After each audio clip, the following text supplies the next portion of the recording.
Select பண்ணது மாத்திரமல்ல, அந்த 12 சீஷர்களையே என்ன செய்கிறாரு, அனுப்புகிறார். நீங்கள் மத்தேயு 10ஆம் அதிகாரத்தில் நீங்கள் வாசிக்கும் போது இந்த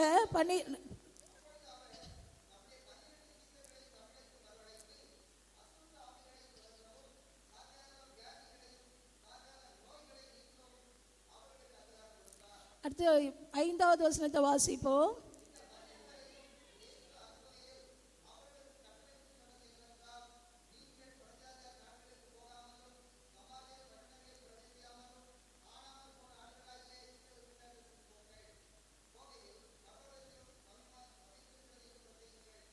போதும். இந்த இடத்துல பார்க்கும்போது நீங்கள் போகையில் என்னத்தை முதல்ல சொல்லுங்க, பரலோக ராஜ்யம் சமீபமாய் இருக்கிறது. ஆண்டவர் இந்த 12 பேரை ஏன் தெரிந்து கொண்டார் என்றால், தம்முடைய ராஜ்யத்திற்காய் வேலை செய்யும்படியாய். அவர்களை அழைத்தது மாத்திரமல்ல, அவர்களை தெரிந்து கொண்டது மாத்திரமல்ல, அவர்களுக்கு சில வரங்களை என்ன செய்கிறாரு, கொடுக்கிறார். இந்த முதல் வசனத்தில் நம்ம வாசித்தது போல அசுத்தாவிகளை துரத்தவும் வியாதி உள்ளவர்களை சுகமாக்கவும் ஆண்டவர் பார்த்தீங்கன்னா சில கிருபைகளை கொடுத்து அதிகாரத்தை கொடுத்து அனுப்புகிறார். யார் என்னத்தை கொடுத்து அனுப்புகிறார்? ஆனால் முதல்ல அழைச்ச கூட்டத்தில் அப்படி அதிகாரத்தை கொடுக்கல. என்ன சொல்கிறாரு, உங்கள் நுகத்தை என் மேலே வைங்க, என்னோட நுகத்தை என்ன செய்யுங்க, ஏற்றுக்கொண்டு என்னிடத்தில் கற்றுக்கொள்ளுங்கள் என்று சொன்ன தேவன் நம்மை கற்றுக்கொள்ளும்படியாய் மாத்திரம் அவர் அழைக்கல. இந்த இடத்துல பார்க்கும்போது அவருடைய அழைப்பை உறுதிப்படுத்தும்படியாய் வேறு பிரித்து, அதனால தான் அழைக்கப்பட்டவர்கள் அநேகர், தெரிந்து கொள்ளப்பட்டவர்களோ சிலர் என்று சொல்லி நம்ம வாசிக்கிறோம். இந்த தெரிந்து கொள்ளப்பட்ட சிலர் மேல அவர் தம்முடைய அதிகாரத்தை என்ன செய்கிறார், கொடுக்கிறார். அற்புதங்கள் அடையாளங்கள் செய்கிற அதிகாரத்தை கொடுத்து என்னுடைய ராஜ்யம் எப்படி இருக்கிறது, சமீபமாய் இருக்கிறது என்று பிரசியுங்கள். நீங்க எதற்கா பாடுபடணும், என்னுடைய ராஜ்யத்துக்கா. இப்ப இந்த 2 கூட்டத்தில் நம்ம எல்லாம் எந்த கூட்டத்தில் இருக்கோம் சொல்லுங்க. முதல் கூட்டத்தில் யாரெல்லாம் இருக்கீங்க? யாருமே இல்லை. சரி, 2வது கூட்டத்தில் இதுலேயே இல்லை அதுலேயே இல்லை. பிரிட்டோ பிரதர் மட்டும், இந்த பிரதர் 2 பேர் தான் கையை தூக்குறாங்க. நம்ம நிறைய பேர் எங்கே இருக்கோம், பாதியில் நின்றுட்டு இருக்கோம். இந்த கூட்டத்திலே இல்லை, அந்த யாரோ என்னவோ பண்ணிட்டு போட்டோம், வந்தோமா ஏதோ ஒரு கொடுமைக்காக கோயிலுக்கு வர மாதிரி வந்துட்டு இருக்கிறோம், அப்படிதானே? இந்த ராஜ்யத்தின் மேன்மைக்காய் கர்த்தர் நம்மை அழைத்திருக்கிறார். எதற்காய் அழைத்திருக்கிறார்? அவருடைய ராஜ்யத்தின் மேன்மைக்காய் கர்த்தர் அழைத்திருக்கிறார். எப்படி ஒரு ஆபிரகாமை கர்த்தர் அழைத்தாரோ, அவன் அறியாதிருந்த பார்த்தீங்கன்னா விக்கிரங்களை வழிபாடு செய்து கொண்டிருந்து அவனை அழைத்தது போல நாம் அவரை அறிய விட்டால் அவர் நம்ம என்ன செய்திருக்கிறார், அறிந்திருக்கிறார். உலக தோற்றத்துக்கு முன்னே நம்ம இவர் கண்டிருக்கிறார். தாயின் கருவில் உருவாகும் முன்னே பார்த்தீங்கன்னா அவர் நம்ம இப்போ என்ன செய்திருக்கார், நம்ம பேர்கள் எல்லாம் அவர் அறிந்திருக்கிறார். பார்த்தீங்கன்னா அப்போ அப்படிப்பட்ட ஒரு அழைப்பை பெற்ற நீங்களும் நானும் எப்படிப்பட்டவர்கள், பாக்கியவான்கள். என்னைக்காச்சும் இந்த அழைப்பை நம்ம உணர்ந்து இருக்கிறோமா? நிறைய நேரத்தில் ஏண்டா வந்தோம், சில பிரச்சனைகள் பாடுகள் வரும்போதெல்லாம் நம்ம என்ன செய்கிறோம், எகிப்தை தான் திரும்பி பார்த்துட்டு இருக்கிறோம் இல்லையா? இஸ்ரவேல் ஜனங்களை போல எகிப்து இங்கே வந்து இந்த மண்ணாக தான் கிடைக்குது, வேறு எதுவும் எங்களுக்கு ஸ்பெஷலாக என்ன செய்யலை, கிடைக்கல. ஆனால் எகிப்தில் இருக்கும்போது நாங்கள் என்ன செஞ்சுருப்போம், டிசைனாக சாப்பிட்ருப்போம். ஆனால் அந்த எகிப்தின் வாழ்க்கை எப்படிப்பட்ட ஒரு வாழ்க்கை, அடிமைத்தனத்தின் வாழ்க்கை. அதை உணராதபடிக்கு சத்துரு அவருடைய கண்களை என்ன செய்திருந்தான், மறைத்திருந்தான். பார்த்தீங்கன்னா அப்போ இந்த நாட்களில் நம்முடைய அழைப்பு எப்படிப்பட்டதாய் காணப்படுகிறது, நம்முடைய அழைப்பை குறித்து அந்த அழைப்பில் ஒரு மேன்மை இருக்குன்னு சொன்ன எத்தனை பேர் அந்த அழைப்பில் இருக்க மேன்மையை அறிந்திருக்கிறீர்கள், அதற்காக எத்தனை பேர் பிரயாசப்படுகிறீர்கள்? இதுதான் இந்த காலை நேரத்தில் உங்கள் முன்னாடி நான் வைக்கிற கேள்வி. பார்த்தீங்கன்னா என்னுடைய வாழ்க்கை எடுத்துக்கொள்ளும் போது ஒரு 12 வயதில் கர்த்தர் என்னை அபிஷேகித்தார். அந்த அபிஷேகம் பெற்ற அந்த நாளிலிருந்து எங்கள் குடும்பத்தில் என்னை பயன்படுத்தினார். எங்கள் குடும்பம் பயங்கரமான ஒரு சூனிய கட்டிலிருந்து பிடிக்கப்பட்டது. பார்த்தீங்கன்னா அந்த பத்ராக்காளின் அந்த ஸ்பிரிட்டை வைத்து எங்கள் குடும்பத்தை அழிக்க வேண்டும் என்று சொல்லி சத்துரு ஒரு திட்டத்தை வைத்திருந்தான். ஆனால் எந்த நாளில் கர்த்தர் என்னை அபிஷேகித்தாரோ அந்த நாளிலிருந்து எங்கள் குடும்பத்துக்கு கர்த்தர் என்னை பயன்படுத்த ஆரம்பித்தார். என்னை பயன்படுத்தி வந்தால் தொடர்ந்து என்னோட வாழ்க்கையில் அப்படியே நான் ஆண்டவரோடு போயிட்டு இருந்தேன். பார்த்தீங்கன்னா இந்த 9th 10th ஸ்டாண்டர்ட் படிக்கும் போதெல்லாம் கொஞ்சம் ஆண்டவரை விட்டு விலக ஆரம்பித்தேன். திரும்பி என்னை +2 படிக்கும்போது ஆண்டவர் பிடித்தார். பார்த்தீங்கன்னா அப்போ தான் என்னோட முழுமையான நான் அர்ப்பணிப்பு ஆண்டவருக்கு கொடுத்து, ஆண்டவரே இதுவரைக்கும் இந்த உலகத்துக்காக 9th 10th என்னும்போது பிள்ளைகளோடு சேர்ந்து சினிமா கதைகள் கேட்கிறது, ஆண்டவருக்கு பிரியமில்லாத காரியங்களை செய்கிறது, மற்ற பெரிய பாவங்களால் சர்ச்சுக்கு போவே எல்லாம் செய்வேன். ஆனால் ஆண்டவருக்கு கொடுக்க வேண்டிய அந்த இடத்தை என்ன செய்ய கொடுக்காமல் காணப்பட்ட. அப்புறம் திரும்ப +2 என் வாழ்க்கையில் ஒரு சோதனை ஆண்டவர் அனுமதித்தார். என்னோட எக்ஸாம் டைமில் என்னை எக்ஸாம் எழுத முடியாதபடிக்கு பார்த்தீங்கன்னா ஒரு பலவீனத்தை கர்த்தர் அனுமதித்தார். ரத்த வாந்தி எடுத்து பார்த்தீங்கன்னா எக்ஸாம்க்கே போக முடியாது எல்லாரும் சொன்னாங்க. ஆனால் எங்கள் ஃபாஸ்ட்டு வந்து ப்ரே பண்ணிவிட்டு நீ சும்மா போய் அட்டன் பண்ணிட்டு வான்னு சொன்னார். அப்போ நான் போய் அட்டன் பண்ணும்போது பாஸ் பண்ணிட்டேன். பார்த்தீங்கன்னா எல்லா மார்க்கை 77, 87, 97 பார்த்தீங்கன்னா அப்படி ஒரு மார்க்கை வாங்கி அப்போ நான் யோசித்தேன் இந்த மார்க்கை வச்சு நான் என்ன பண்ண போகிறேன்னு சொல்லி. ஆனால் அற்புதமாய் நான் 500 சில்லரை தான் என்னோட டோட்டல் பார்த்தீங்கன்னா.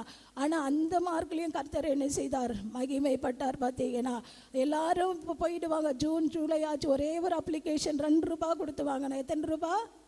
2 ரூபா கொடுத்து திருவண்ணாமலை ஆர்ட்ஸ் காலேஜில் வாங்கினேன். பார்த்தீங்கன்னா வேறு எங்கேயும் அப்ளை பண்ணல. மேக்ஸில் மட்டும் 100க்கு மேலே இருந்துச்சு.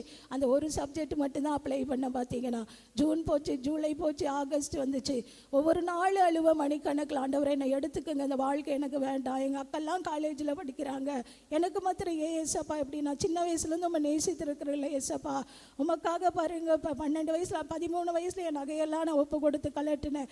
எனக்கு மாத்திரம் ஏன் ஆண்டவரை இந்த வாழ்க்கைன்னு சொல்லி மணிக்கணக்கில் அழுவேன். பார்த்தீங்கன்னா ஆனால் ஆகஸ்ட் மாதத்தில் திடீர்னு ஒரு செலெக்ஷன் வச்சு அந்த கல்லூரியில் என்னை செலக்ட் பண்ண ஆரம்பித்தாங்க. எத்தனையோ பேர் 1100 நிறைய மதிப்பெண்கள் எடுத்த அத்தனை மாணவர்கள் மத்தியில் நான் போய் அந்த கல்லூரியில் சேர ஆரம்பித்தேன்.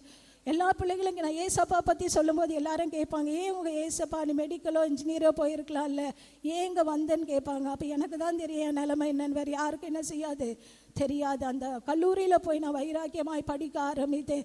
ஆண்டவரே இவர்களுக்கு எப்படி ஆகிலுமே நான் வெளிப்படுத்தணும், என்னை எடுத்து பயன்படுத்துங்கன்னு சொல்லி. அப்போ என்னுடைய சூழ்நிலை பார்க்கும்போது நாங்கள் தனியாக தங்கி ஒரு ரூம் எடுத்து சமைச்சு சாப்பிட்டுட்டு தான் படிக்கணும். பார்த்தீங்கன்னா ஒரு கல்லூரிக்கு போகணுன்னா கூட சைக்கிள் மிதித்து 3 கிலோமீட்டர் பார்த்தீங்கன்னா போவேன். அது ஒரு ஆர்ட்ஸ் காலேஜ்ன்றதுனால கிளாஸஸ் சரியாக நடக்காது, அடிக்கடி ஸ்ட்ரைக் நடக்கும். அப்போ அந்த சூழ்நிலையை நான் படிக்க ஆரம்பித்தேன். நான் கர்த்தர் என்னோட படிப்பில் கர்த்தர் மகிமைப்பட ஆரம்பித்தார்.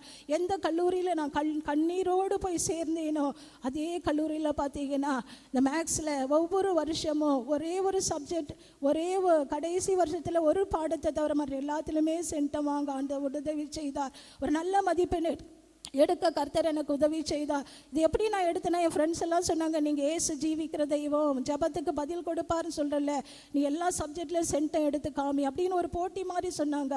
ஆனால் என் சூழ்நிலை பார்க்கும்போது சமைக்கணும், வீடு ஒரு வாடகை வீடுன்னும் போது அந்த மரவாசெல்லாம் கூட்டணும், இத்தனை பிரச்சனைகள் மத்தியில் சைக்கிள் மிதித்து காலேஜுக்கு போகணும், டியூஷனுக்கு காலேஜுக்கு போகணும், இப்படியெல்லாம் சூழ்நிலையில் மத்தியில் அந்த கடைசி நாட்களில் கர்த்தர் என்னை பயன்படுத்த ஆரம்பித்தார். நான் எதிர்பார்க்காத விதத்தில் எத்தனையோ மாஸ்டர்ஸ் கூட எனக்கு இது பண்ணுவாங்க. ஏன்னா சண்டே நான் எக்ஸாம் போக மாட்டேன், சர்ச்சுக்கு தான் போவேன். ஆனால் கர்த்தர் பார்த்தீங்கன்னா அதிகமான மதிப்பெண்ணை பெற்று ஆண்டவர் என்னை நல்ல நிலை கொண்டு வந்து அடுத்து நான் ஹையர் ஸ்டடீஸுக்கு போகணுன்னு நினைக்கும் போது மெட்ராஸ் கிறிஸ்டியன் காலேஜில் எனக்கு இடம் கிடச்சிச்சு. எந்த ஒரு இன்டர்வியூமே இல்லாமல் என் மார்க்கை பார்த்து இடம் கொடுக்க ஆரம்பித்தாங்க. அப்போ நான் நினச்சேன் இந்த காலேஜில் நான் நல்லா படிக்கணும், பிஹெச்டிலாம் பண்ணணும், அப்படியெல்லாம் பெரிய மனக்கோட்டை கட்டம் பார்த்தீங்கன்னா. ஆனால் திடீர்னு என்னோட ஃபஸ்ட்டு அங்கே போகும்போது இந்த எக்ஸாம் பேட்டர்ன் எல்லாமே கொஞ்சம் வித்தியாசமாக இருந்துச்சு. அப்போது எனக்கு நல்ல முறை, எனக்கு தெரிஞ்ச அளவுக்கு நான் நல்ல முறையில் தான் எழுதுனேன்னு சொல்ல முடியும். ஆனால் அந்த ஃபஸ்ட்டு செமஸ்டரில் தோல்வியை கர்த்தர் எனக்கு கட்டளையிட ஆரம்பித்தார். அது வரைக்கும் வாழ்க்கையில் ஃபெயில் ஆகுறதுன்னா என்னென்னு எனக்கு தெரியாது. பார்த்தீங்கன்னா நான் நினச்சி பார்ப்பேன், இந்த பிள்ளைங்களாம் ஏன்னா நான் ஆர்ட்ஸ் காலேஜில் படிக்கும்போது அந்த பையன்கள்லாம் ரொம்ப கேஷுவலாக இருப்பானுங்க, வா மச்சா இதில் இல்லைன்னா அடுத்த பேப்பரில் பார்த்துக்கலான்னு சொல்லும். அப்போ நான் நினைப்பேன் இந்த பிள்ளைகளுக்கு எப்படி இப்படியெல்லாம் மனசு வருது அப்படின்னு. ஆனால் அந்த சூழ்நிலை கூட நான் கடந்து போகும்போது தான் ஒரு வாரம் என்னால் அந்த இடைப்பை தாங்கி கொள்ள முடியல. அந்த ரிசல்ட்டு நான் பார்த்துட்டு வந்துட்டேன். சரி அடுத்த செமஸ்டருக்கு எழுதிக்கலான்னு வந்துட்டேன். ஆனால் நான் என்னோடய அறையில் நான் முழங்கால் படியிடும்போது எனக்கு நைட்டு பகலுமா கண்ணீர் தான் உணவாக இருந்துச்சு. ஒரு வாரம் ஆண்டவரோட போராட ஆரம்பித்தேன். ஏன் ஏசப்பா எனக்கு இந்த தோல்வியை கட்டளையிட்டீங்க, நான் உமக்காக தானே படிக்கணும்னு நினச்சேன் அப்படின்னு சொல்லி நான் அழுது ஆண்டவரிடத்தில் போராடின போது ஒரு சத்தத்தை நான் கேட்டேன், நான் உன்னோட படிப்பில் நான் மகிமைப்பட போகிறதில்ல, I am not going to glorify through your studies, ஆனால் நீ எனக்கு தேவைன்ற ஒரு சத்தத்தை நான் கேட்டேன். அப்போ நான் கேட்டேன், நான் ஒரு லேடியாக இருந்து நான் என்ன ஏசப்பா பண்ண முடியும், நல்லா பாட்டு பாடுவேன், சின்ன வயசுலேருந்து எங்கள் ஃபாஸ்ட்டு என்னை எங்கே போனாலும் கூட்டிகிட்டு போவார், எனக்கு ஒரு நல்ல ஆவிக்குரிய தகப்பனை கர்த்தர் கொடுத்திருந்தார், அவரோட பிள்ளைகளை உருவாக்கினாரா இல்லையோ எந்த வில்லேஜ் மினிஸ்ட்ரிக்கு போனாலும் ஒரு புல்லட்டில் உட்கார வச்சு என்னை கூட்டிகிட்டு போய் பாட்டு பாட வைப்பார். அப்படி ஒரு சூழ்நிலை பார்த்தீங்கன்னா அப்போ நான் கேட்டப்ப நீ எனக்கு தேவைன்னு சொன்ன. அப்போ நான் சொல்ல, ஆண்டவரே எனக்கு பாட்டு தான் பாட தெரியுமே, ஓசரம் எனக்கு பிரசங்கெல்லாம் பண்ண தெரியாதுன்னு சொல்லி அந்த சூழ்நிலையும் அவரோட அழைப்பை உறுதிப்படுத்தும்படியா என்னால் பிரசங்கிக்க முடியுன்றத ஒரு போட்டியின் மூலமாய் கர்த்தர் எனக்கு உறுதிப்படுத்தினார். அதுக்கப்புறம் எனக்கு என்ன பண்ணுறதுனே தெரியல. பார்த்தீங்கன்னா அப்போ நான் என்னோட படிப்பில் இருந்த இன்ட்ரெஸ்ட் எல்லாம் மாற ஆரம்பிச்சிச்சு. அப்போ ஆண்டவர்கிட்ட ஒரே ஒரு கிருபையை கேட்டேன், எப்படியாச்சும் ஏசப்பா அந்த கோர்ஸை முடிக்க எனக்கு உதவி செய்யுங்க. ஏன்னா எனக்கு ஆண்டவருக்குள்ளே போராட்டம், எனக்கு மணிக்கணக்கில் ஜெபிப்பேன். பார்த்தீங்கன்னா என்னால் படிக்க முடியாது. நாளைக்கு எக்ஸாம்னா இன்னைக்கு நைட்டு தான் புக் எடுப்பேன். அது என்ன படிக்கிறேன்னு எனக்கே தெரியாது, என்ன போய் எழுதுறேன்னு தெரியாது. ஆனால் கர்த்தருடைய கிருபையினால் அந்த எம்எஸ்சி முடித்து அடுத்து என் பேரண்ட்ஸ் பார்த்தீங்கன்னா எம்ஃபில் பண்ணணும், இல்லைனா பிஎட் பண்ணணும். சரி பிஎட் பண்ணிடலாம், அது 10 மாதம் கோர்ஸ் தான் சொல்லி பார்த்தீங்கன்னா பிஎட் பண்ண. பார்த்தீங்கன்னா 15,000 தான் அப்போ எனக்கு பிஎட் ஃபீஸ். பார்த்தீங்கன்னா அப்போ பிஎட் பண்ணி முடித்து எனக்கு உடனே வேலை கிடைக்க ஆரம்பிச்சிச்சு. நான் ஏன் இந்த காரியத்தெல்லாம் சொல்கிறேன்னா, அடுத்தடுத்து எனக்கு எல்லாமே நன்மைக்கு ஏதுவாக தான் நடந்துச்சு. நான் ஒரு ஸ்கூலில் ஒரு டீச்சராக போனேன். நான் போனப்போ அதுவும் ஆகஸ்ட்டில் தான் நான் ஜாயின் பண்ணேன். பார்த்தீங்கன்னா ஏன்னா எனக்கு ஊழியனவுன்னு எதுவுமே தெரியாது. வீட்டில் இருந்தால் டேரெக்டாக ஆண்டவர் கூட்டிகிட்டு போவார் போல் அப்படின்னு தான் நினச்சேன். ஆனால் அது வரைக்கும் எங்கள் வீடு ரொம்ப ஸ்ட்ரிக்ட். எங்கள் அப்பா பார்த்தீங்கன்னா அந்த 4 காம்பவுண்ட் வாழை விட்டு எங்கேயுமே வெளியே போக முடியாது. அப்படி விட்டு சூழ்நிலையில் நாங்கள் வளர்க்கப்பட்டோம். அப்போ வெளியே போகணுன்னா ஏதாச்சும் ஒரு வழி இருந்தால் தான் போக முடியும். அப்புறம் நான் யோசித்து ஜூலையில் தான் அப்ளிகேஷன் போய் நான் படித்த ஸ்கூல்லையே கொடுத்துட்டு வந்தேன் ஒரு கான்வென்ட்டில். அதே இல்லை ஆகஸ்ட்டில் எனக்குன்ற ஒரு இடத்த ஆண்டவர் ஆயத்தப்படுத்தி நாங்கள் கொண்டு போனார். 4 வருடம் நான் வேலை செஞ்சேன். நான் அந்த பிள்ளைகளுக்கு கொடுக்குற அந்த கோச்சிங், நான் சொல்லி கொடுக்குறதெல்லாம் பார்த்து என்னை ஹையர் கிளாஸ்லாம் எடுக்க சொன்னாங்க. ஆனால் நான் சொல்லிட்டேன், கர்த்தர் என்னை அழைத்து இருக்கிறார், நான் அவருடைய ஊழியத்துக்கு நான் போகணும், எனக்கு திருமணம் ஆகிற வரைக்கும் தான் இந்த இப்போ சேவையை செய்வேன் அப்படின்னு சொல்லிட்டு என்னை ஒப்பு கொடுக்க ஆரம்பித்தேன். அப்போ பார்த்தீங்கன்னா ஆண்டவர் உலக பிரகாரமான ஆசீர்வாதத்தை எனக்கு முன்னாடி வைத்தார். இந்த ஊழியத்தையே கர்த்தர் எனக்கு வைத்தார். இந்த திருமண காரியத்திலும் கர்த்தர் அப்படி தான் என்னை டெஸ்ட் பண்ணி பார்த்தாரு. ஆனால் நான் ஒன்று மாத்திரம் செய்தேன், கர்த்தருக்குன்னு சொல்லி என் வாழ்க்கையை ஒப்பு கொடுத்தேன். இனி நான் எதை பார்க்க மாட்டேன், கலப்பின் மேலே கை வச்சுட்டு நான் என்ன செய்ய மாட்டேன், பின்னிட்டு பார்க்க மாட்டேன் என்று சொல்லி இந்த முழு நேர ஊழியத்துக்காக என்னை அர்ப்பணிக்க ஆரம்பித்தேன். அந்த நாளிலிருந்து கர்த்தர் இந்த நாள் வரை கர்த்தர் என்னை நடத்துகிறார். என் சூழ்நிலையில் அவர் மகிமைப்படுகிறார், நான் விசுவாசிக்கிறேன். கடந்த நாளில் கூட சில பலவீனங்கள் வரும்போது நான் நினைச்சேன், அழைப்பு அவ்வளோதான், இனி நம்ம இருக்கிற இடத்துல இருந்து ஜபம் பண்ணா போதுன்னு சொல்லி. ஆனாலும் திரும்ப இந்த பெண்கள் ஜபத்தின் மூலமாய் கர்த்தர் எனக்கு ஒரு எச்சரிப்பை கொடுத்தார், உன்னோட அழைப்பு இன்னும் முடியல, இன்னும் நீ ஓட வேண்டிய தூரம் உண்டு என்று சொல்லி ஆண்டவர் என்னோடு கூட பேச ஆரம்பித்தார். இந்த காலை நேரத்தில் நான் உங்களோட அழைப்பு எப்படிப்பட்ட அழைப்பு, இந்த அழைப்பை குறித்த ஒரு அறிவு நமக்கு இல்லாவிட்டால் நாம் தொடர்ந்து லக்கை நோக்கி என்ன செய்ய முடியாது, ஓட முடியாது. பார்த்தீங்கன்னா அந்த அழைப்பை எப்படிப்பட்டது, நம்மை அழைத்தவர் யார் என்பதை நம்ம என்ன செய்யணும், அறிந்து கொள்ளணும். அப்போஸ்தலர்ல நீங்கள் வாசிக்கும் போது 7வது அதிகாரத்தில் சிலரை ஒவ்வொரு ஊழியத்துக்கு என்று அவங்க என்ன செய்தார்களா, பிரித்து விட்டார்கள் என்று சொல்லி நம்ம பார்க்கிறோம். ஒவ்வொரு ஊழியத்துக்கென்று ஒரு சிலரை ஆண்டவர் என்ன செய்கிறார், பிரித்து விடுகிறார். இப்போ நான் அதை பற்றி பார்க்கல, இப்போ அது வேண்டாம் நமக்கு. இந்த நேரத்தில் நம்ம பார்க்க போகிறது இந்த அழைப்பு. பார்த்தீங்கன்னா அந்த மோசே, இந்த ஆபிரகாமின் மேலிருந்த அழைப்பு செயல்படுத்த ஆண்டவர் யாரை தெரிந்து கொண்டார் என்றால் மோசேயை தெரிந்து கொண்டார். யாரை தெரிந்து கொண்டார், நம்ம எல்லாரும் சொல்லுவோம், யாரை தெரிந்து கொண்டார், மோசேயை தெரிந்து கொண்டார். இந்த மோசேயை குறித்து நம்ம பார்க்கும்போது ரோமரின் புஸ்தகம் 8வது அதிகாரம் 29-30 வாசிப்போம். ரோமர் 8:29-30. தம்முடைய குமாரன் அநேக சகோதரருக்குள்ளே முதற் பேரானவராய் இருக்கும் பொருட்டு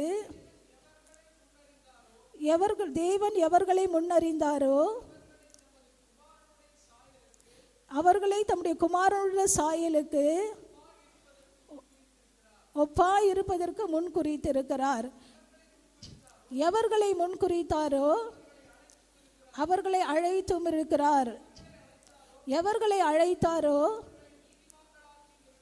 அவர்களை நீதிமான்களும் ஆக்கியும் இருக்கிறார். எவர்களை நீதிமான்களாக்கினாரோ அவர்களை மகிமைப்படுத்தியும் இருக்கிறார். இந்த அழைப்பு பாருங்க எதுக்கு நேரா நம்மளை கொண்டு போகுது. ஃபர்ஸ்ட் அவரோட குமாரனோட சாயலுக்கு ஒப்பாகும்படியாய் நாம் அழைக்கப்பட்டிருக்கிறோம். எதுக்கு அழைக்கப்பட்டிருக்கோம், நம்ம எல்லாரும் யாரை போல மாறணுமா, இயேசு கிறிஸ்துவை போல மாறணுமா. அதற்காக தான் கர்த்தர் நம்மை அழைத்திருக்கிறார். ஆனால் அந்த அழைத்த தேவன் ஃபர்ஸ்ட் நம்மளை யாரா மாற்றாரு, நீதிமான்களாய் மாற்றுகிறார். நீதிமான்களோடு நின்று விடாதபடிக்கு நம்மளை என்ன படுத்தி இருக்கிறார், மகிமைப்படுத்தி இருக்கிறார். அந்த மகிமை நம்ம எத்தனை பேர் நம்முடைய வாழ்க்கையில பார்த்திருக்கிறோம்? ஒருவேளை நம்ம அழைக்கப்பட்டிருக்கிறோம், நம்ம ஆண்டவருடைய மகிமை நம்ம வாழ்க்கையில் என்ன செய்யணும்? பார்க்கணும். பார்த்தீங்கன்னா நம்ம மாத்திரம் இல்லை, அடுத்தவங்க சொல்லணும் அந்த மகிமை குறித்து. பார்த்தீங்கன்னா அப்படிப்பட்ட கிருபைகளை கர்த்தர் நமக்குள்ள என்ன செய்யணும்? பெருக பண்ணணும். ரோமர் 9வது அதிகாரத்தில் நம்ம பார்க்கும்போது 15 to 18 முடிய நாம் வாசிக்கும் போது, அவர் மோசேயை நோக்கி, எவன் மேல் இரக்கமாயிருக்க சித்தமாயிருப்பேனோ அவன் மேல் இரக்கமாயிருப்பேன், எவன் மேல் உருக்கமாயிருக்க சித்தமாயிருப்பேனோ அவன் மேல் உருக்கமாயிருப்பேன் என்றார். ஆகையால் விரும்புகிறவனாலும் அல்ல, ஓடுகிறவனாலும் அல்ல, இறங்குகிற தேவனாலேயாம். மேலும் என்னுடைய வல்லமையை என்னிடத்தில் காண்பிக்கும்படியாகவும் என்னுடைய நாமம் பூமி எங்கும் பிரஸ்தாபமாகும்படியாகவும் உன்னை நிலைத்திறேன் என்று பார்வோனோடே சொன்னதால் வேதத்திலே சொல்லியிருக்கிறது. எப்படி? இந்த 17வது வசனத்தை எல்லாரும் திரும்ப வாசிப்போமா? மேலும் என்னுடைய வல்லமையை என்னிடத்தில் காண்பிக்கும்படியாகவும் என்னுடைய ஞாபகம் பூமி எங்கும் பிரஸ்தாபமாகும்படியாகவும் உன்னை நிலைநிறுத்தினேன் என்று பார்வோனோடே சொன்னதாக வேதத்தில் சொல்லி இருக்கிறது. அப்போ இந்த இடத்துல நம்ம பார்க்கும்போது ஆண்டவர் எதற்காக பார்வோனை ஏற்படுத்தினார்? இந்த வசனம் என்ன சொல்லுது? ஃபர்ஸ்ட் அவருடைய வல்லமையை காண்பிக்கும்படியா, எல்லாரும் சொல்லுங்க பார்க்கலாம், அவருடைய வல்லமையை காண்பிக்கும்படியாகவும், அடுத்தது பூமி எங்கும் அவருடைய நாமம் என்ன செய்யணுமா? பிரஸ்தாபமாகணுமா. ஃபர்ஸ்ட் வல்லமை, அடுத்தது அவருடைய நாமத்தின் பிரஸ்தாபம். இந்த 2 காரியத்துக்காக தான் ஆண்டவர் யாரை நியமிச்சாரு? பார்வோனை நியமித்தார். யாரை நியமித்தாரு? பார்வோனை நியமித்தார். ஆனா இந்த 2 கிரியைகளை செய்வதற்கு அனுப்பப்பட்டது யாரு? மோசே. பார்த்தீங்கன்னா இந்த மோசேயை குறித்து நம்ம வாசிக்கும் போது, இந்த மோசேயோட வாழ்க்கையை குறித்து அப்போஸ்தலர் உங்களுக்கு எல்லாருக்குமே தெரிஞ்சது தான். ஆனால் இது சுருக்கமாக இந்த அப்போஸ்தலர் 7வது அதிகாரத்தில் சொல்லப்பட்டிருக்கிறது. அப்போஸ்தலர் 7வது அதிகாரம், அப்போஸ்தலர் 7வது அதிகாரம் 20 நம்ம வாசிப்போம்னு சொன்னால், முடிஞ்ச அளவுக்கு நம்ம எல்லாருமே எடுத்துக்கொள்வோமா? நம்ம எல்லாருமே எடுத்துக்கொள்வோம். அப்போஸ்தலர் 7:20 நம்ம வாசிப்போம். அக்காலத்திலே மோசே பிறந்து, நம்ம எல்லாரும் சேர்ந்து வாசிப்போம்.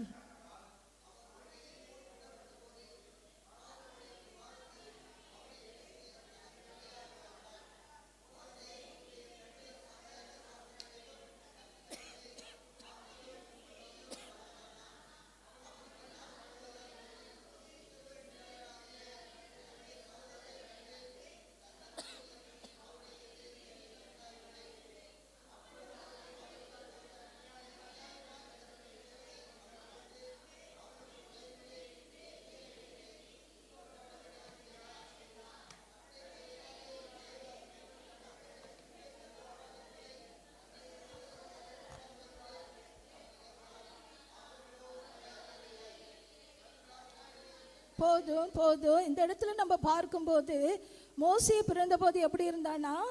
திவ்ய சௌந்தரியம் உள்ளவனாக இருந்து 3 மாதம் அவன் என்ன செய்தாங்க? தகப்பன் வீட்டிலே வளர்த்தார்கள். அடுத்து அவனை வெளியே விட்ட போது அவன் யாரோட மகனா மாறினா? பார்வோன் குமார்த்தியின் மகனாய் அவனை செய்தான், மாறினா. இது எல்லாமே இது உங்களுக்கு சரித்திரம் தெரியும், அதை திரும்ப நம்ம படிக்கணும்னு அவசியம் இல்லை. அடுத்து 27வது வசனத்தில் 22 பார்த்தீங்கன்னா, மோசே எகிப்தியருடைய சகல சாஸ்திரங்களையும் கற்பிக்கப்பட்டு வாக்கிலும் செய்கையிலும் எப்படி இருந்தானா? வாக்கிலும் செய்கையிலும் எப்படிப்பட்டவனா இருந்தான்? வல்லவனா இருந்தான். பார்த்தீங்கன்னா அப்பொழுது அவர்களில் ஒருவன் அவனுக்கு 40 வயதான போது இஸ்ரவேல் புத்திரராகிய தன்னுடைய சகோதரரை கண்டு சந்திக்கும்படி அவனுடைய இருதயத்தில் எண்ணம் உண்டாயிற்று. அப்பொழுது அவர்களில் ஒருவன் அநியாயமாய் நடத்தப்படுவதை அவன் கண்டு அவனுக்கு துணை நின்று எகிப்தியனை வெட்டி துன்பப்பட்டவனுக்கு நியாயம் செய்தான். தன்னுடைய கையினாலே தேவன் தங்களுக்கு ரட்சிப்பை தருவார் என்பதை தன்னுடைய சகோதரர்கள் அறிந்து கொள்வார்கள் என்று அவன் நினைத்தான். அவர்களோ அதை அறியவில்லை. இப்போ ஆண்டவர் மோசேயை அழைத்திருக்கிறார். இந்த மோசேயோட அம்மா அவனை வளர்க்கும் போது எல்லாவற்றையும் அவனுக்கு என்ன செய்திருக்காங்க? கற்றுக் கொடுத்து வளர்த்துருக்காங்க. மோரல்லஸ் இவனோட அந்த குழந்தை பருவத்தை பார்க்கும்போது இயேசு கிறிஸ்துவோட அழைப்பு போல காணப்படுகிறது. ஏன்னா இயேசு கிறிஸ்து பிறந்த போது அநேக குழந்தைகள் என்ன செய்துச்சு? கொலை செய்யப்பட்டது. ஆனால் இயேசு கிறிஸ்து என்ன செய்தார்? காப்பாற்றப்பட்டார், தேவனோட திட்டத்தை நிறைவேற்ற முடியும். அதே போல இந்த மோசே பிறந்த போது பிறக்கிற ஆண் குழந்தைகள் எல்லாம் என்ன செய்யணும்? கொலை செய்யப்படணும்னு சொன்ன போது, ஆனால் மோசே என்ன செய்தான்? காப்பாற்றப்பட்டான். அப்போ அவங்க அம்மா சொல்லி வளர்த்திருப்பாங்க, மகனே உன்னை குறிஞ்ச ஒரு பெரிய திட்டத்தை யார் வைத்திருக்கிறது? ஆண்டவர் வைத்திருக்கிறார். நம் ஜனங்கள்லாம் எகிப்தில் எப்படி இருக்கிறோம்? அடிமைகளாக இருக்கிறோம். இவங்களெல்லாம் அழைக்கிறதுக்கு தான் ஆண்டவர் யாரை ஏற்படுத்தி இருக்கிறார். அப்படி இப்போ பார்த்தீங்கன்னா அந்த மோசே 40 வயசு வரைக்கும் எங்கே வளர்ந்துருக்கிறான்? அரண்மனையில் வளர்ந்துருக்கிறான். அடுத்து அவனை குறித்து சொல்லும்போது எகிப்தியருடைய சகல சாஸ்திரங்களினாலும் கற்பிக்கப்பட்டு வாக்கிலும் செய்கையிலும் வல்லவனாயிருந்தான். இந்த இடத்துல மோசே திக்குவாயின்னு சொல்லப்பட்டிருக்கா? இல்லை. பார்த்தீங்கன்னா ஒரு ராஜாவோட மகனை வளர்க்கிறத போல அடுத்து பார்வோனோட ஸ்தானத்துக்கு இவன் வரணும்னு சொல்லி இந்த பார்வோனோட குமார்த்தி யாருன்னு செய்தா? மோசேயை வளர்த்தா. ஆனால் இந்த மோசேக்குள்ள ஒரு பாரம். என்ன பாரம்? எப்படியாச்சும் தன்னோட அழைப்பை யார் அறிந்து கொள்ளணும்? தன்னோட சகோதரர்கள் அறிந்து கொள்ளணும். எப்படியாச்சும் தன்னோட அழைப்பை அவன் என்ன செய்யணும்? வெளிப்படுத்தணும்னு சொல்லி அவன் மாம்சத்தில் ஒரு முடிவு எடுக்கிறான். என்ன முடிவு எடுக்கிறான்? வெளியே போய் அவன் பேசும்போது ஒரு எகிப்தியன் ஒரு எபிரேயனும் சண்டை போட்டிருக்காங்க. உடனே என்ன செய்ய ஆரம்பிச்சிட்டான்? அந்த எகிப்தியனை வெட்டி புதைச்சிட்டு அவனை விடுவிச்சிட்டான். இவன் யாரு? ராஜகுமாரன். இவனுக்குள்ள என்ன தைரியம் இருந்திருக்கு? யாரும் நம்மளை என்ன செய்ய முடியாது? ஒன்றும் செய்ய முடியாது. ஆனால் இந்த நியூஸ் யார் வரைக்கும் போயிடுச்சு? ராஜா வரைக்கும் போயிடுச்சு. இப்போ ராஜா மோசேயை என்ன செய்ய ஆரம்பிக்கிறான்? கொலை செய்ய தேடுகிறான். இப்போ மோசே அவன் என்ன செய்ய தேடுகிறான்? கொலை செய்ய தேடுகிறான். ஆனால் இந்த 40 வயசுல அது பாருங்க.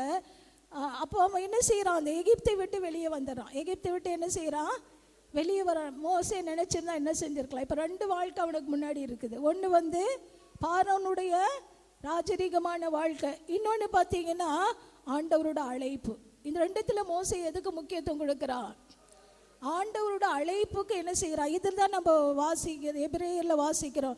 எபிரேயர் 11வது அதிகாரத்தில் நீங்கள் வாசிக்கும் போது, எபிரேயர் 11வது அதிகாரம் 23 27 முடிய நம்ம வாசிக்கும் போது, மோசே பிறந்தபோது அவனுடைய தாய் தகப்பன்மார் அவனை அழகுள்ள பிள்ளை என்று கண்டு விசுவாசத்தினாலே ராஜாவுடைய கட்டளைக்கு பயப்படாமல் அவனை 3 மாதம் ஒளித்து வைத்தார்கள். விசுவாசத்தினாலே மோசே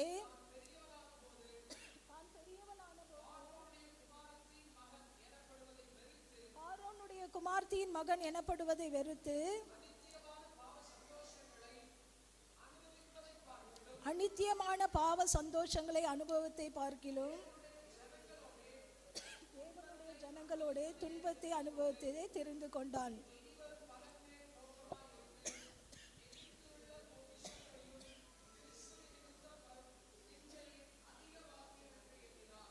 இந்த இடத்துல பார்க்கும்போது இந்த மோசே பார்த்தீங்கன்னா அவன் விசுவாசத்தினாலே மோசே பெரியவனான போது பார்வோனுடைய குமார்த்தியின் மகன் எனப்படுவதை வெறுத்து அநித்தியமான பாவ சந்தோஷங்களை அனுபவிப்பதை பார்க்கிலும் தேவனுடைய ஜனங்களோட துன்பத்தை அனுபவிப்பதை தெரிந்து கொண்டான்.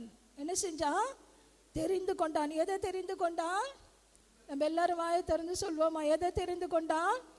துன்பத்தை அனுபவிப்பதை தெரிந்து கொண்டான். அடுத்து பார்த்தீங்கன்னா என்ன செய்கிற மாதிரி, இனி வரும் பலன் மேல் நோக்கமாயிருந்து எகிப்தின் பொக்கிஷங்களிலும் கிறிஸ்துவின் நிமித்தம் வரும் நிந்தையை அதிக பாக்கியம் என்றேன். எதை அதிக பாக்கியம் என்றேன்? நான் கிறிஸ்துவின் நிமித்தம் வரும் நிந்தையை. இன்னொரு பக்கம் என்ன இருக்கு? எகிப்தினோட பொக்கிஷம். யோசித்து பாருங்க, ஒரு சைடு பொக்கிஷம், இன்னொரு பக்கம் நிந்தை. நம்மளா இருந்தால் எதை தேர்ந்தெடுத்திருப்போம்? சொல்றதுக்கு எல்லாருக்கும் ஈஸி. பார்த்தீங்கன்னா எதை தேர்ந்தெடுத்திருப்போம்? இப்போவே படுற நிந்தைக்கு அளவில்லை இல்லையா?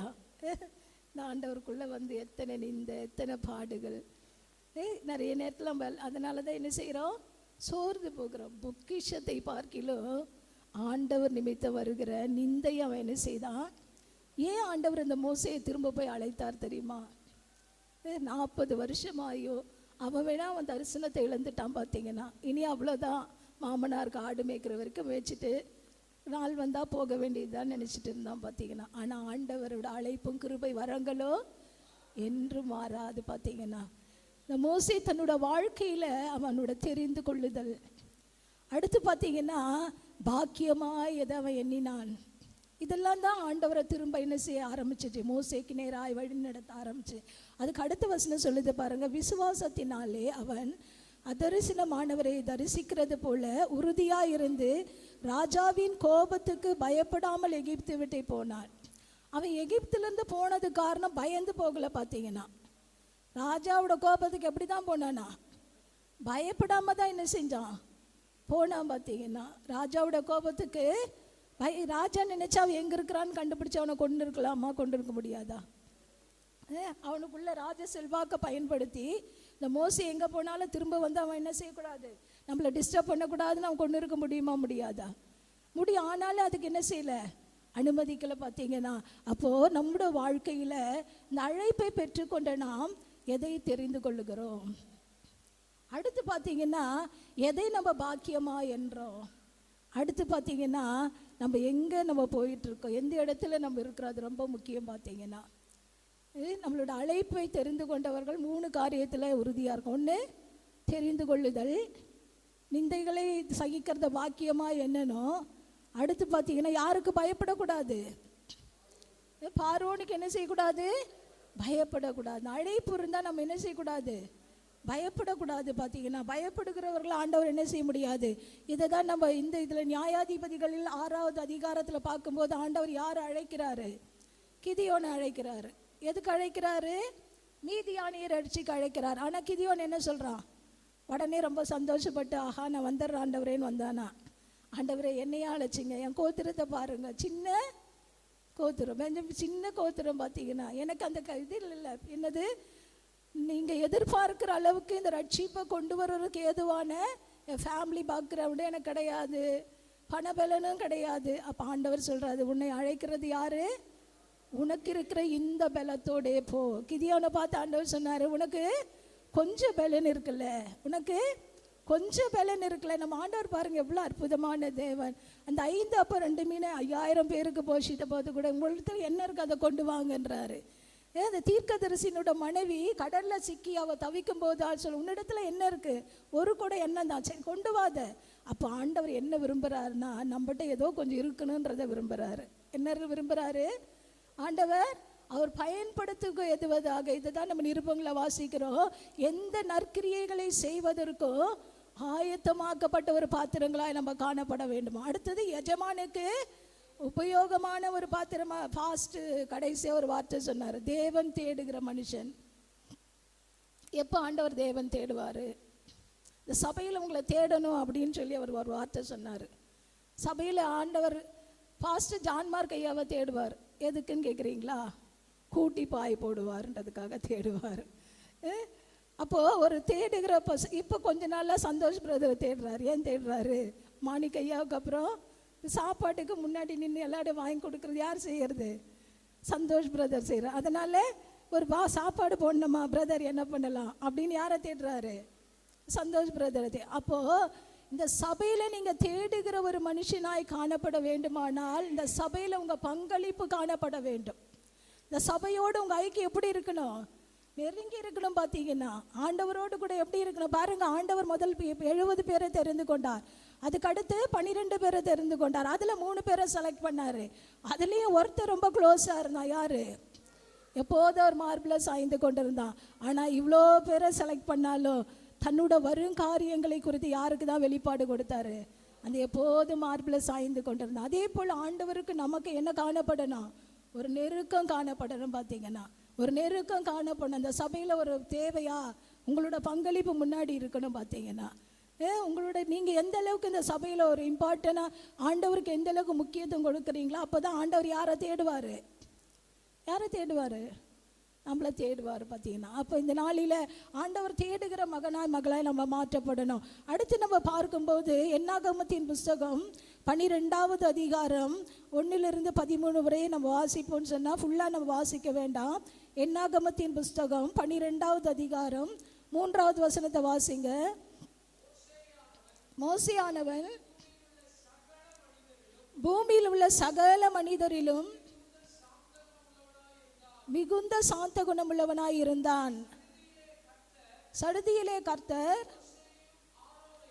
மோசேயும் ஆரோனையும் மிரியாமையும் நோக்கி, நீங்கள் 3 பேரும் ஆசரிப்பு கூடாரத்துக்கு புறப்பட்டு வாருங்கள் என்றார்.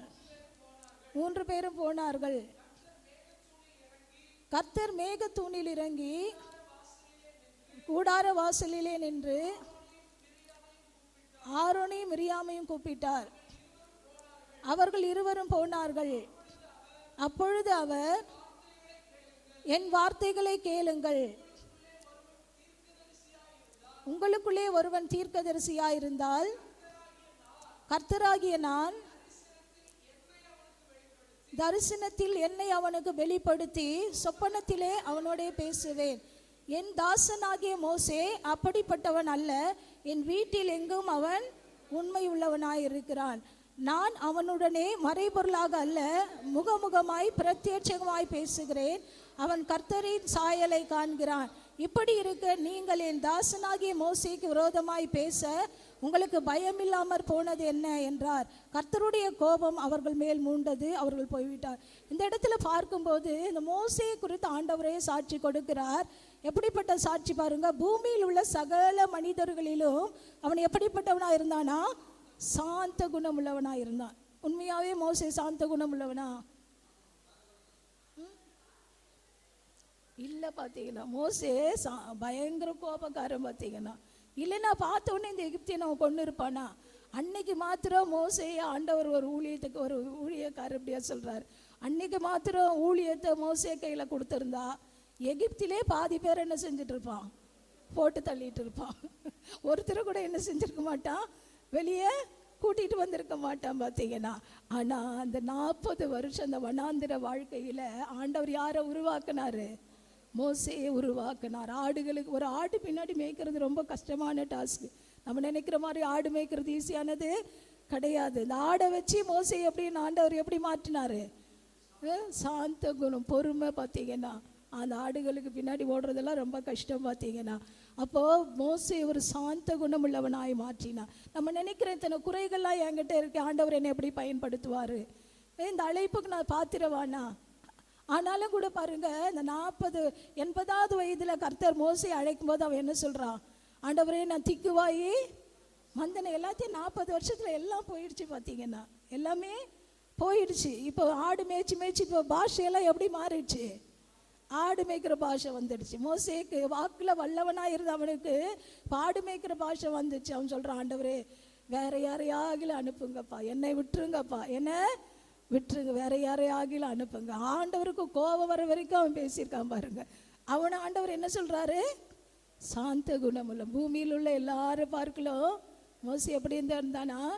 சாந்த குணமுள்ளவனா இருந்தான். அடுத்து அவனை குறித்து சொல்லியிருக்கிறது, என் வீட்டில் எங்கும் அவன் எப்படிப்பட்டவன்? உண்மை உள்ளவன். இன்னைக்கு இந்த கர்த்தருடைய வீட்டில் நம்ம உட்காந்துருக்கோம். எத்தனை பேர் இதில் உண்மையா இருக்கீங்க? யோசிச்சு பாருங்க. ஆண்கள் ஐக்கியம், பெண்கள் ஐக்கியம் எல்லாம் பிரிச்சிருக்கோம். இந்த ஐக்கியத்தில் நீங்கள் எத்தனை பேர் உண்மையா இருக்குங்க? இந்த ஐக்கியத்தோட பங்களிப்பு எத்தனை பேர் அதில் அந்த பங்களிப்பில் உண்மையா இருக்கீங்க? ஒன்று மாத்திரம் நான் சொல்கிறேன், இந்த ஆண்டவருக்கா நீங்கள் செய்கிற காரியத்தில் உற்சாகமாக உண்மையாக நீங்கள் செஞ்சாதான் அது உங்களுக்கு என்னது? ஒரு ஆசீர்வாதம். பார்த்தீங்கன்னா அப்படி இல்லாத பட்சத்தில் நீங்கள் மனசில் ஒரு திருப்தி இல்லாமல் அப்படி இருந்தால் நீங்கள் தயவு செய்து செய்யவே வேண்டாம். இந்த ஆளை விட கட்டுமா எல்லா காரியத்தில் நான் சொல்கிறேன், உங்களுக்கு கொடுக்கணுமா ஒரு வருத்தத்தோடு தயவு செய்து கடவுளுக்கு என்ன செய்யாதீங்க? கொடுக்காதீங்க. வேதம் சொல்லுது, உற்சாகமாய் கொடுக்கறதுல தான் யார் பிரியமாக இருக்கிறது? ஐயோ இந்த ஃபாஸ்ட் சொல்லிட்டாரு, இப்போ ஷீட்டு போடணும்னு சொல்லிட்டு இருக்கிறாரு. இவர் வேற பொழுதுனிக்க சீட்டு எண்ணிட்டு இருக்கிறாரு. ஏதோ ஒன்று கொடுக்கலன்னா என்ன செய்வார்? ஏதாச்சும் ஒன்று சொல்லுவார், இல்லை நினைப்பார். அப்படின்ற எண்ணத்தோடு கொடுக்காதீங்க. யோசித்து பாருங்க, இந்த உலகத்துலேருந்து நம்ம கொண்டு போக போகிறது ஒன்றுமே கிடையாது. இப்போ நாளைக்கு நான் செத்தேன்னா நான் வச்சுருக்க சாரி என்னோட வருமா? ஆனால் அது மட்டும்தான் வச்சுருக்கேன், வேறு எதுவும் வச்சுருக்கேன். இல்லை என் பேங்க் பேலன்ஸில் இருக்க கொஞ்சம் பொண்ணு இருக்குது, அது கூட ஷீட்டு போடுறதுக்காக வச்சுருக்கேன், அது என்னோட வருமா?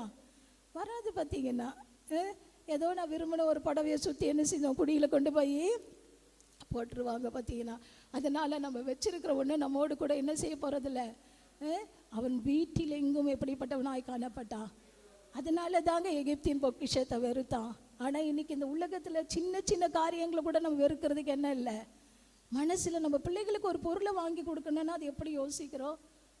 யோசித்து பாருங்க, அது நல்லா இருக்கணும், பெஸ்ட்டாக இருக்கணும் அப்படின்னு தான் நம்ம நினைக்கிறோம் இல்லையா.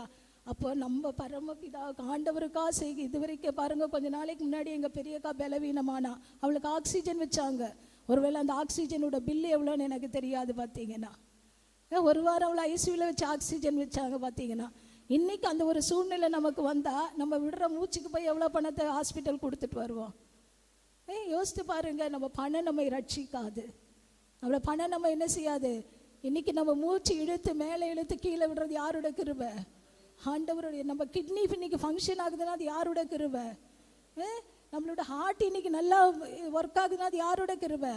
இதெல்லாம் நம்ம கால்குலேட் பண்ணால் யாருமே கடவுளுக்கு கொடுக்கறதுக்கு என்ன செய்ய மாட்டோம், யோசிக்கவே மாட்டோம். உண்மையாக நான் சொல்கிறேன், என் மனநிலைப்படி சொல்கிறேன். ஆண்டவர் கொடுக்கறதுக்கு என்ன செய்ய மாட்டோம், யோசிக்க மாட்டோம். நாளை தினத்துக்காக என்ன செய்ய மாட்டோம், சேர்த்து வைக்க மாட்டோம். நம்ம பொக்கிஷம் எங்கே இருக்கோம், பரலோகத்தில் இருக்காங்க. என்ன பிடிக்காது, துரு பிடிக்காது. திருடர் அதை என்ன செய்ய மாட்டாங்க, கண்ணமிட்டு திருட மாட்டாங்க. இந்த நாளில் நான் சொல்கிறேன், உண்மையாக இருங்க.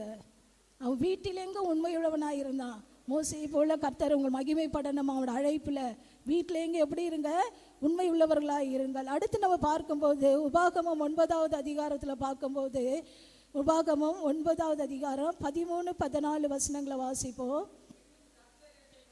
பின்னும் கர்த்தர் என்னை நோக்கி, இந்த ஜனங்களை பார்த்தேன், அது வணங்கா கழுத்துள்ள ஜனம், ஆகையால் நான் அவர்களை அழித்து அவர்களுடைய பேரை வானத்தின் கீழ் அற்றுப்போக பண்ணும்படி நீ என்னை விட்டுவிடு.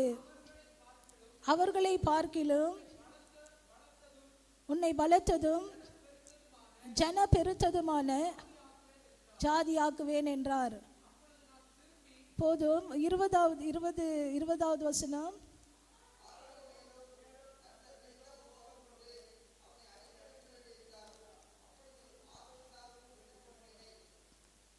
அப்போ இந்த இடத்துல பார்க்கும்போது 29வது வசனம், நீர் உமது மகாபலத்தினாலும்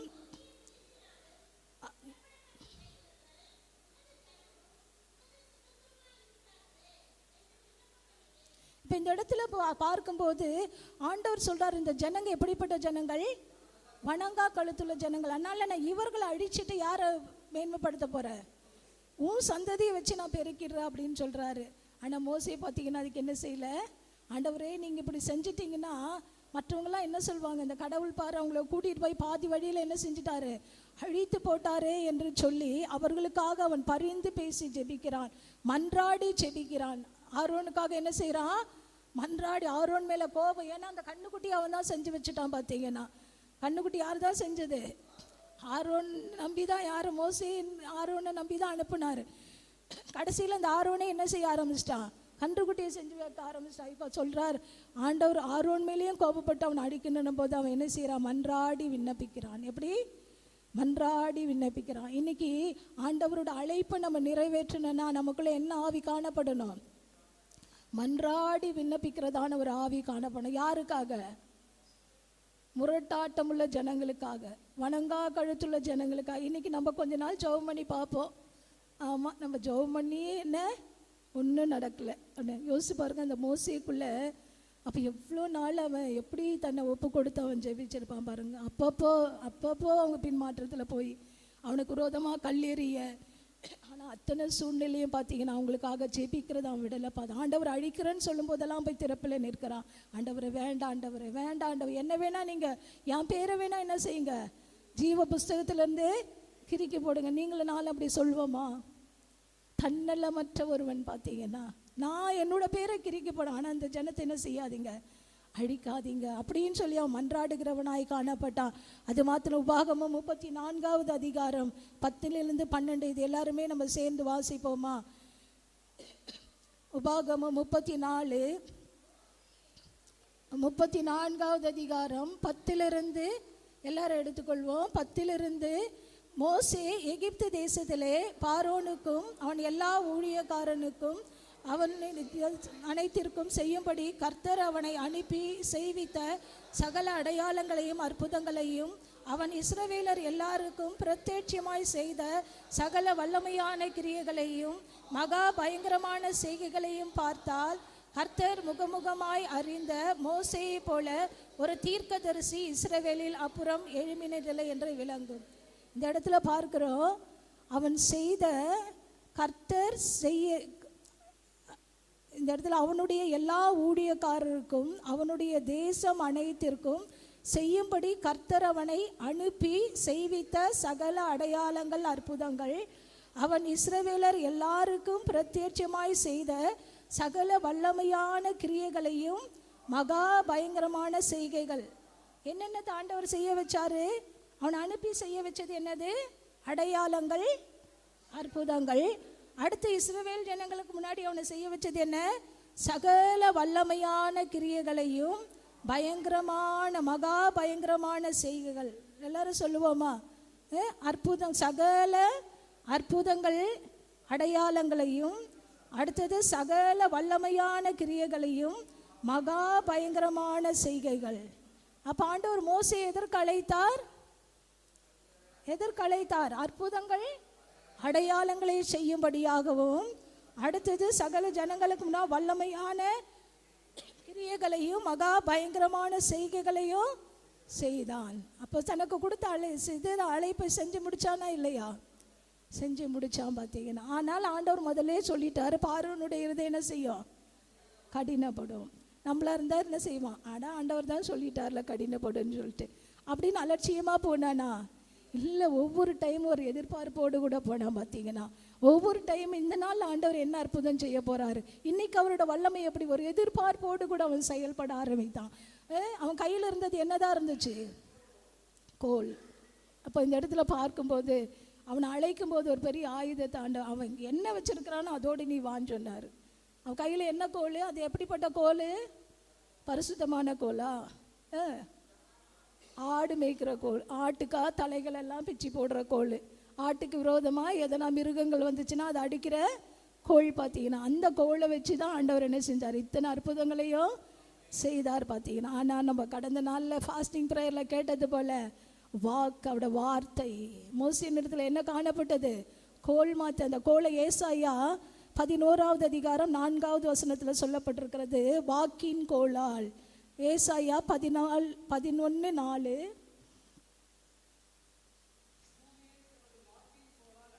பூமியை தமது வாக்கின் கோலால் அடித்து. அப்போ இந்த கோல் எதை ரெப்ரசன்ட் பண்ணுது?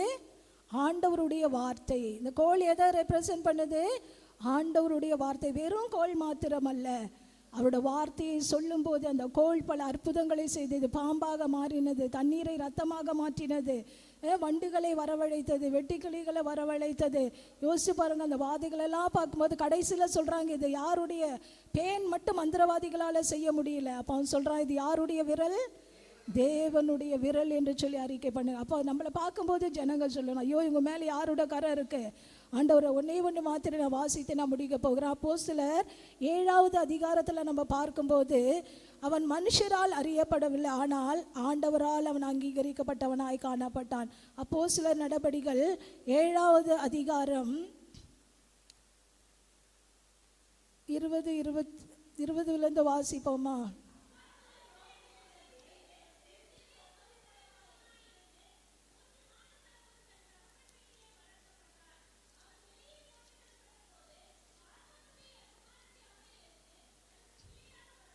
இப்போ 25 வாசிங்க. தன்னுடைய கையினாலே தேவன் தங்களுக்கு ரட்சிப்பை தருவார் என்று தன்னுடைய சகோதரர் அறிந்து கொள்வார்கள் என்று நினைத்தான்.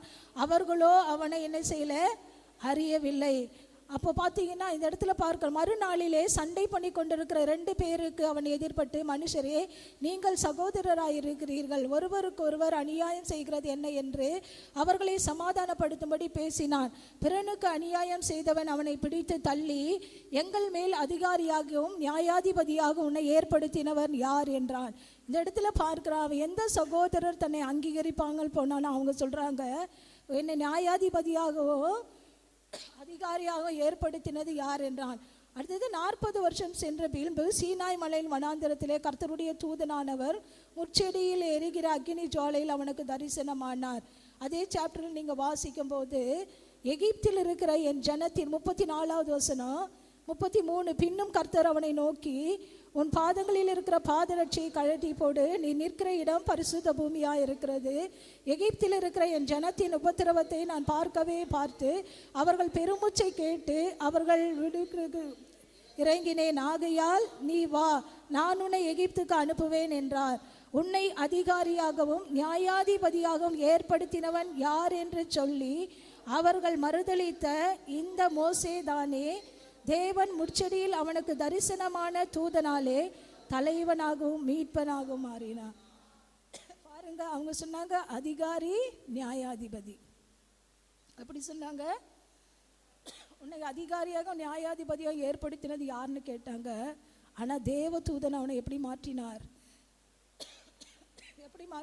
தலைவனாகவும் மீட்பனாகவும் மாற்றினார். அந்த காலை நேரத்தில் அந்த மோசேயை அழைத்த தேவன் நம்ம மத்தியில் அவர் உலாவி கொண்டிருக்கிறார்.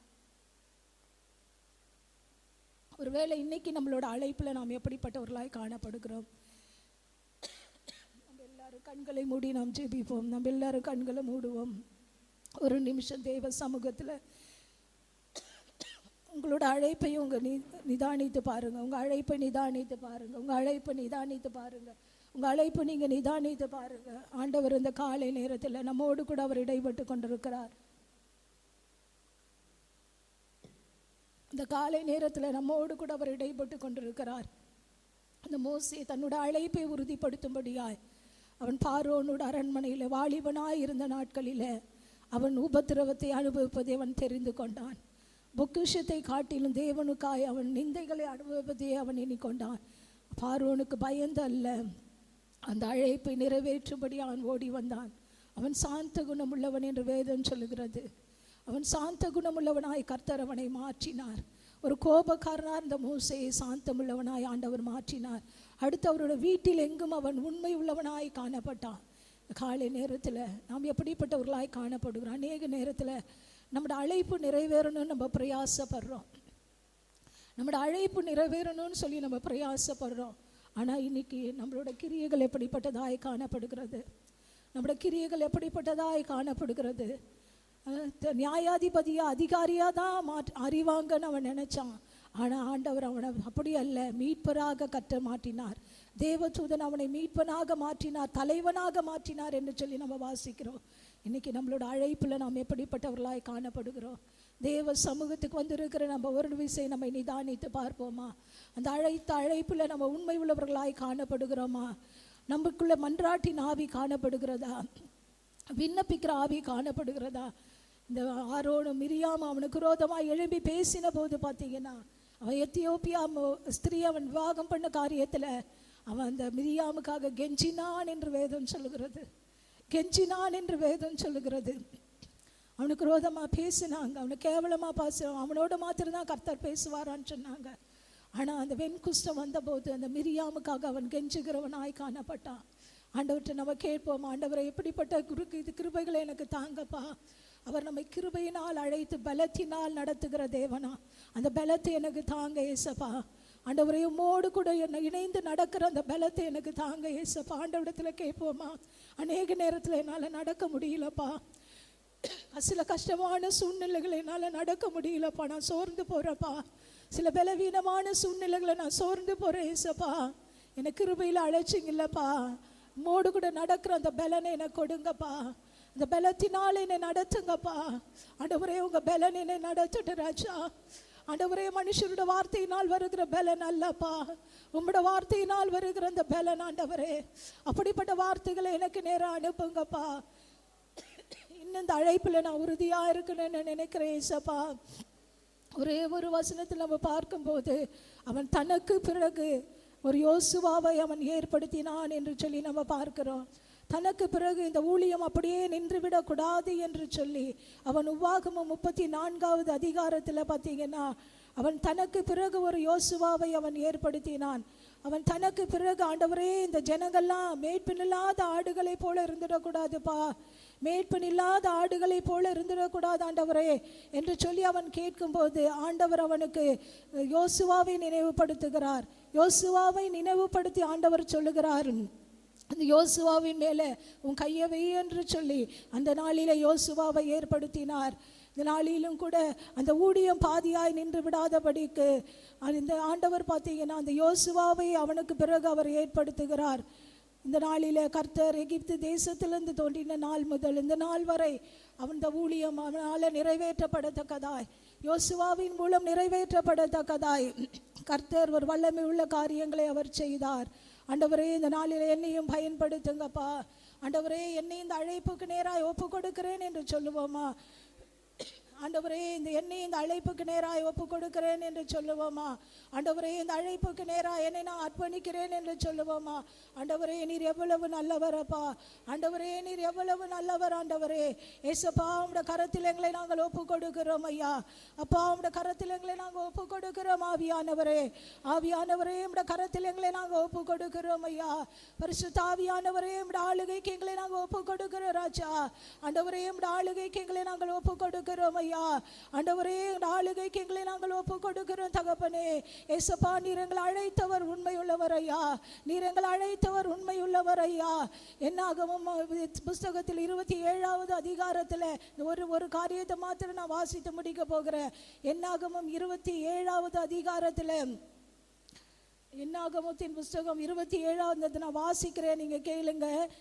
அப்பொழுது மோசே கர்த்தரை நோக்கி, கர்த்தருடைய சபை மேய்ப்பன் இல்லாத மந்தை போல இராதபடிக்கு இந்த சபைக்கு முன்பாக போக்குவரத்துமாய் இருக்கும்படிக்கு அவர்களை போகவும் வரவும் பண்ணும்படிக்கு மாம்சமான யாவருடைய ஆவிக்குள்ளும் தேவனாகிய கர்த்தர் ஒரு புருஷனை அவர்கள் மேல் அதிகாரியாக ஏற்படுத்த வேண்டும் என்றான். கர்த்தர் மோசேயை நோக்கி, ஆவியை பெற்றிருக்கிற புருஷனாகிய யோசுவா என்னும் நூனின் குமாரனை தெரிந்து கொண்டு அவன் மேல் உன் கையை வைத்து அவனை ஆசாரியனாகிய எலியாசாருக்கும் சபை அனைத்திற்கும் முன்பாக நிறுத்தி அவர்கள் கண்களுக்கு முன்பாக அவனுக்கு கட்டளை கொடு. மோசே தனக்கு கர்த்தர் கட்டளையிட்டபடியே யோசுவாவை அழைத்து கொண்டு போய் அவனை ஆசாரியனாகிய எலியாசாருக்கும் சபை அனைத்திற்கும் முன்பாக நிறுத்தி அவன் மேல் தன் கைகளை வைத்து கர்த்தர் தனக்கு சொன்னபடியே அவனுக்கு கட்டளையிட்டான்.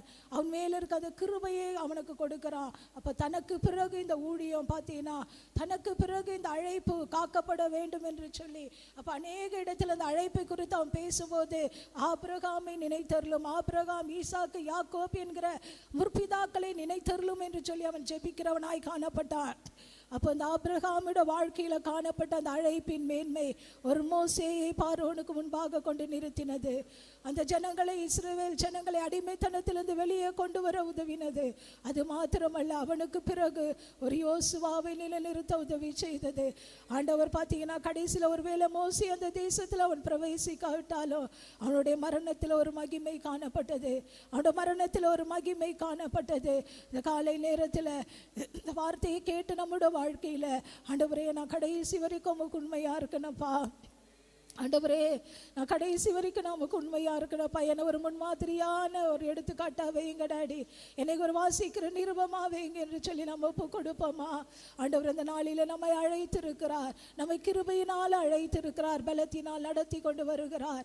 ஆண்டவரே, இந்த அழைப்புக்கு பாத்திரவான்களாய் நாங்கள் காணப்பட எங்களை நாங்கள் ஒப்பு கொடுக்கிறோம் ஐயா.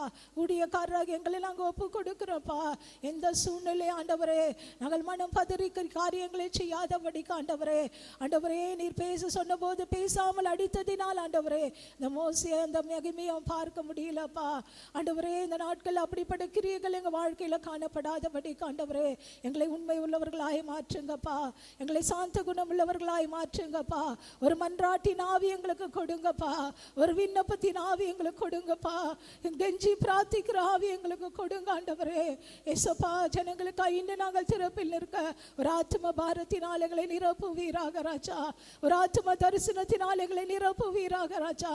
உரபல ஷந்துரபல ராதுரிபி கபல ராதுர தரவரியா ஓரியா துரிபிலவா கரபல ஷந்துரிபிலவா கரவரியா. இந்த தேவன் என்றென்றைக்கும் உள்ள சதா காலங்களில் நம்முடைய தேவன் மரண பரியந்தனமை நடத்துவார், மரண பரியந்தனமை நடத்துவார்.